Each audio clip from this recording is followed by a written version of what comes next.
Our protagonist, a once robust and hardworking construction worker, encountered a life-changing accident at his workplace. A misstep, a fall, and just like that, his world turned upside down. His body, which was once his source of strength, became a prison of constant pain and agony. To cope with the unbearable pain, he was prescribed opioids, a potent painkiller. However, the relief was short-lived as he soon found himself spiraling into the dark abyss of addiction. The drugs, initially a lifeline, morphed into chains, binding him to a life he never wanted. His mood swung wildly, like a storm-tossed ship at sea, and his once happy family life turned into a battlefield of anger and resentment. One day he left, not out of anger or spite, but out of love. He chose to live alone, to shield his family from the tempest that was his life. He found solace in the quiet corners of a public park, where he could lose himself amidst the wind in the trees and the sounds of birds around him. Securing pickup labor jobs now and then, the park bench was his confidant each day.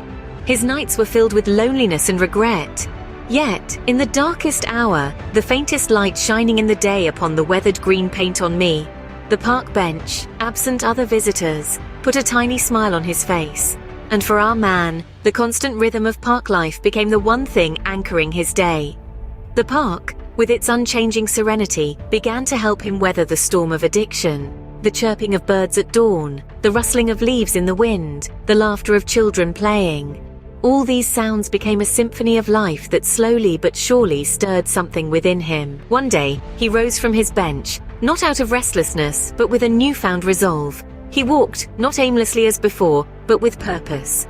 He walked to a treatment program, ready to seek help, ready to begin again. His journey was not easy. There were days of struggle, nights of despair, moments when giving up seemed the only option, but he persevered, fueled by the memory of the park's symphony, the promise of a new dawn after the darkest night. In time, he emerged from the shadows of addiction. The man who once sat desolate on a park bench now stood tall, resilient, and hopeful. His journey from injury to recovery was not just a physical transformation, but a metamorphosis of the soul. His story is a reminder that life can be cruelly unpredictable, but it's also a testament to the indomitable human spirit. It's proof that even in our darkest moments, there is always a spark of hope, a chance for redemption, a possibility for change. So, dear listener, that is the tale of a man, a park bench, and a journey of recovery. A man who fell, rose, and in rising found not just his footing, but his place in the world. His story is not just about survival, but about the power of hope. With time, he began to rebuild some of the relationships most important to him, with minutes leading to hours, and eventually a welcome back to an evening dinner. And with that, we come to the end of this tale. Remember, dear listener, in every life, there is a story waiting to be told, a story of so many emotions. Until the next tale, keep listening, keep hoping, and keep believing in the power within us all to find ourselves, if we are prepared to look.